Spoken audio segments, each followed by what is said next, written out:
Hey, what's up, guys? This is Church52 here. Bringing you a little Zach commentary here. This is 23 minutes in, almost 24 minutes in. I'm doing pretty well this game. I'm not going to show you the full video, just a little 7-minute clip here to show you how well I'm doing mid to late game-ish. So this is where I started recording. Kind of got into a little scuffle here. Nothing really happened. Tried to jump on Keziks, as you can see. That knockup is really powerful, Zach. Like I'll keep on saying throughout this basically whole video slash guide. It does a knockup of its own, whoever he lands on, so he can do the W and then the Q to slow. And as you can see, I picked off Lee Sin there too. And we basically have these guys on the run.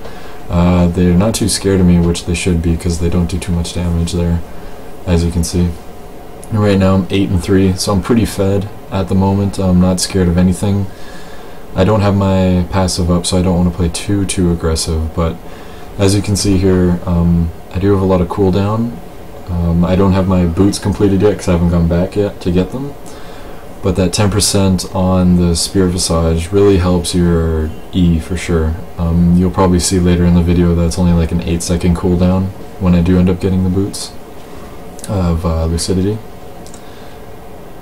So yeah, just clearing the creep wave there, making sure their team can't get it. I'm probably thinking to go clear top lane, but then I noticed that our tower is pretty low, and I don't really want to lose it because it asserts dominance in the mid lane, especially in this field, considering it's the only first tower up, so it does act as a ward right now, and that's why we're trying to save it at the moment. Because my ult's up, I have a lot of HP coming into this team fight. If it happens, I'm not too worried about it. Also, one thing to note, the Darius was constantly DCing this game, and apparently he had wicked lag, so I did have to carry quite a bit harder than I usually do this game. Just a little point to add there. And as you can see, I'm just trying to do the constant poke. As long as I'm getting CS, they're just trying to poke me down, which doesn't really work against Zach. His health regen is quite a bit.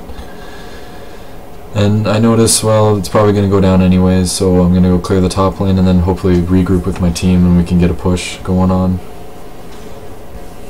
So Ezreal ends up poking it down there. Not too big of a deal. 26-minute first tower there for them in the mid lane, so... Well, it's not their first tower, it's the mid's first tower, so it's a pretty big thing for us, keeping it up that long. And as you can see here, sorry I haven't been talking about it, but just look at how I'm CSing. That's how you quick clear a wave of Zach. You know, you try to get your E's and W's off, just keep spamming them, and make sure your Q is always against, like, you're always hitting 3 of them. And you can see here I'm a little late to the party, but it shouldn't matter too much because I get a nice leap, and as you can see I hit 4 people with the knock up there, and it's just so much damage onto Sona, she can't even handle it. And right now I'm not feeling too worried against this Ezreal Lee Sin. I start to when the longer the fight goes on with Zach, if you can like try to avoid him. And I don't feel like going onto Ezreal because I know Pantheon was kicking around here, so I decided to go balls deep because I see my team right behind me, and I noticed I have my passive up, so I'm like, yeah, let's do this. And I got a little worried here because Ezreal took out all 3 of my things, and he was trying to go for that one, but he didn't quite get me. So there you go again, Zach's passive is quite OP. And I had a feeling we could catch him if Cho'Gath landed a snare or whatever. I still had 800 HP. Like a quarter of my health, I still had 800, so I wasn't worried at all going into Ezreal there. All I needed was a QW Ignite combo and he would have been dead. So yeah, definitely, as you can see, like, look at that lag. It's just not a good time for Darius there. It's pretty funny. I thought he was going to get away, but apparently he didn't. Oh, actually, no, look at, yeah, Ezreal did turn on him, so as you can see in my chat, I'm like, wow, why? So I'm going to pick up blue buff. I believe Cho'Gath did, he jungled, I mid, so I can give this blue buff to Caitlyn, you know, or Cho'Gath, but I feel it's good on me, especially for the cooldown reduction on all my abilities. That's what makes Zach really powerful. Low cooldowns, especially on his W. If you guys don't know, it's a 4-second cooldown, so that's really good. Figured I'd go pick up that tower. And you know, I'm probably looking to go back here. But then I'm like, oh, well, you know, it's a 1v1 here. They have a lot of people there. And you see how I wait time. So there's a knock-up, then I QW, and then I start my ultimate right now. And I should have ignited a little earlier, but this is, again, another perfect combo on how you kill someone if you're soloing against them. Pantheon's ulti, yet again useless. And then you just QW and then E onto them again for a knock-up. And it's basically really relatively easy. You can do it against any champion, I find, and you only get to like half HP. And if you start at half HP, you can still do it because you just keep picking up your blobs. So as you can see there, good little initiation there by me.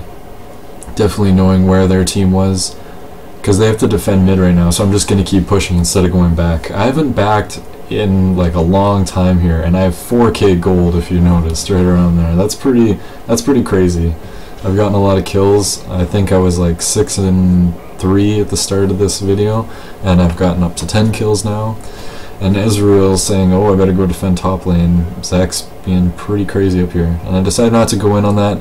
I don't think it's worth it. Zach does or Ezreal does have half HP, but then here's his biggest mistake, backing in my radius. So I jump on him and then do an ultimate, and it's basically over from there. He did use his like flash ability there, and it didn't really work because you can't really get away from him when you have those double knockups. It's just a lot of damage in your face for sure. And so here there's 3 people chasing after me, and as you can see, I wasn't too afraid of the Sona ulti because I knew they weren't backing up the initiation there, and Pantheon wasn't anywhere close, so I decided to E out of there and charge it up for the full. If they were closer, I would have been a bit worried, and I would have definitely used it way sooner. But as you can see, I'm gonna get the kind of deciding on what to get here. So I decided to go both items because I forgot I had that much gold. So I was like, might as well get both of them. And then ward up, because you know who doesn't like wards. And you just can see that that range on that leap is really crazy. You can jump from dragon to red and from baron to red. It's pretty cool. He's a very strong jungler. Definitely check out some jungle guides if you don't get a chance to play him mid or top, or if you're a really good jungler. But that was a little sneak peek on how you play him mid to kind of late game-ish. I'll be, like I said, check out my guide, and thanks for watching.